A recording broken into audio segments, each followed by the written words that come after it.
इस चमन में पैदा होंगे बुलबुल शहराज भी, सैकड़ों शाहिर भी होंगे, साहिबे एजाज भी। फुर्सत के रात दिन कुछ किस्से, कहानियां, अफसाने। उस सुनहरे दौर के जिसे हिंदी सिनेमा का गोल्डन एरा कहा जाता है, उस दौर का एक ऐसा ही शायर जिसके नाम का मतलब था जादूगर। उसके लफ्जों में जादू था, उसके गीतों में जादू था। वो शायर जो आम जबान में ऐसी बात कह जाता, अपनी शायरी के साथ दिल का एक कोना आबाद कर जाता।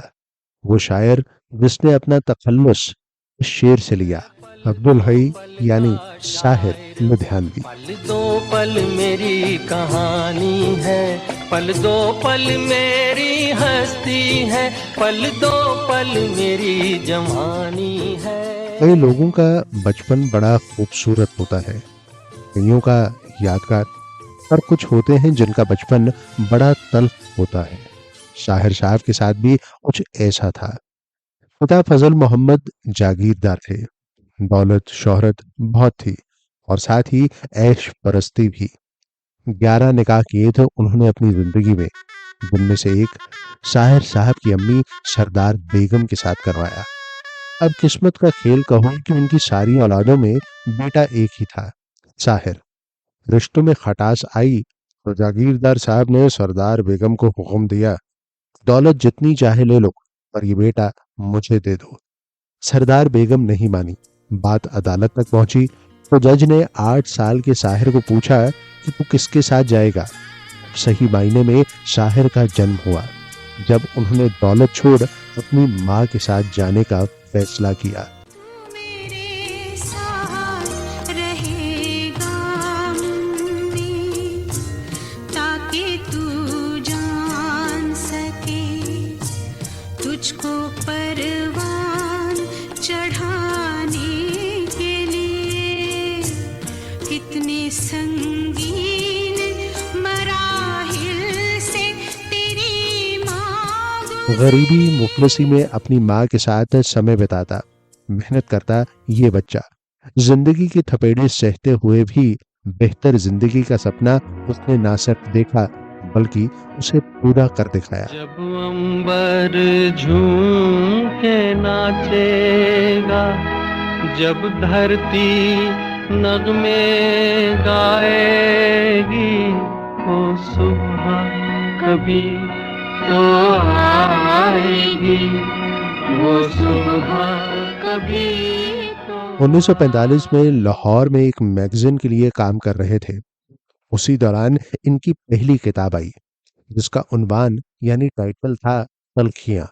और क्या खूब इन्होंने जिंदगी की तल्ख हकीकतों को लफ्जों का रूप दिया। मुझे जब तलखियां जमाने की, तेरे लबों से हलावत के घूंट पी लेता, हयात चीखती फिरती बरहना सर, और मैं घनेरी जुल्फों के साये में छुप के जी लेता।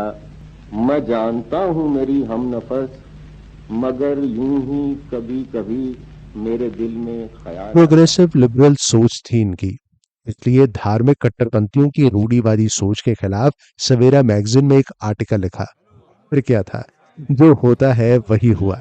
इनके खिलाफ फतवा जारी हो गया, वारंट निकल गए, जिसके कारण लाहौर छोड़ इनको दिल्ली आना पड़ा।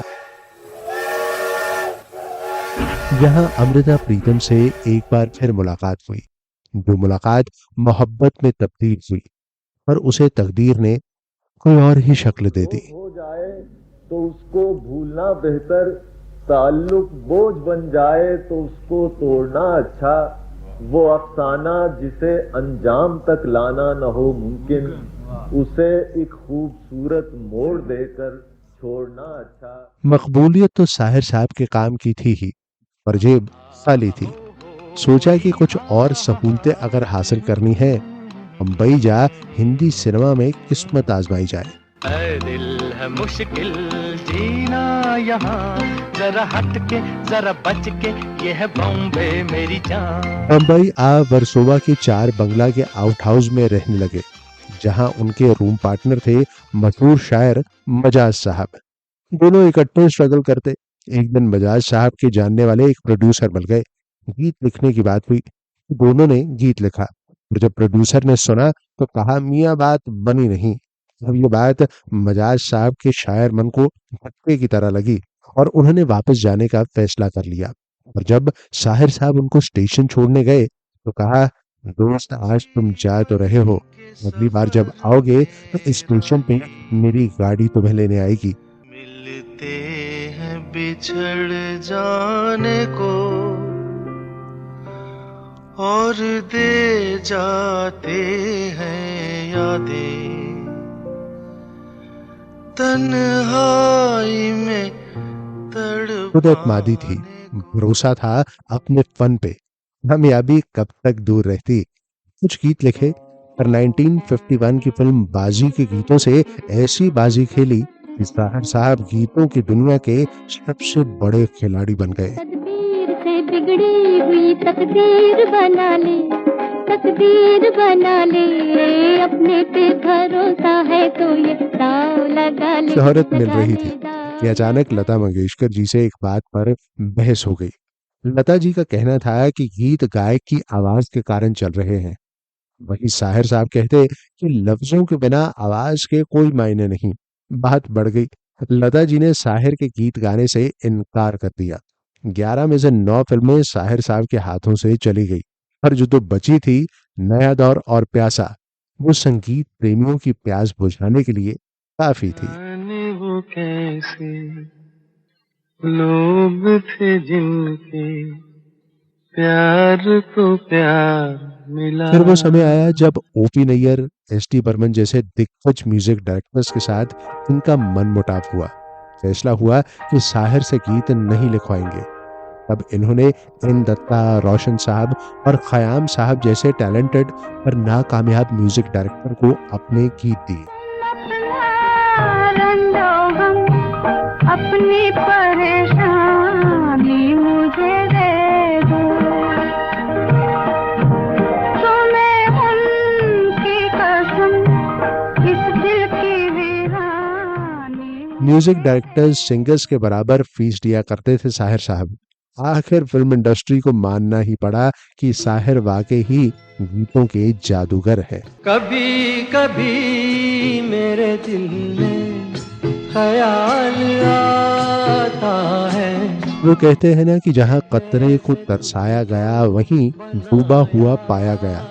हफीज अहले जहाँ कहा मानता था, बड़ी मुश्किल से मनवाया गया।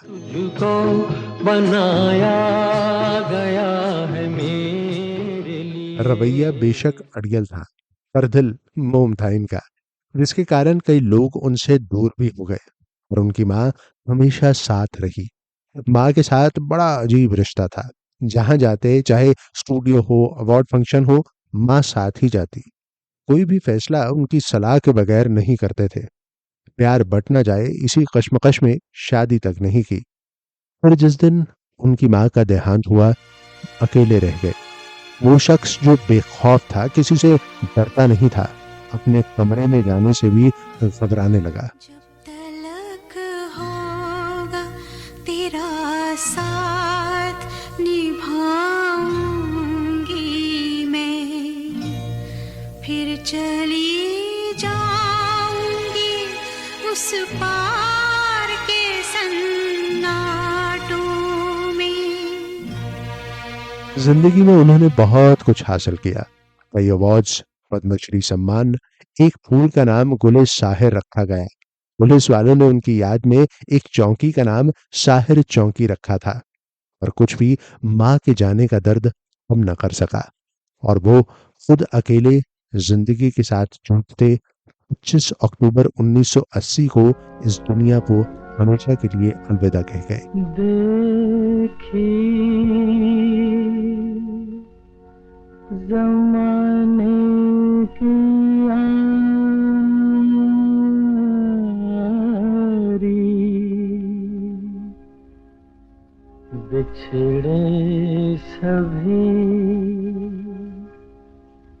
बिछड़े सभी बारी बारी। फुर्सत के रात दिन, कुछ किस्से, कहानियां, अफसाने।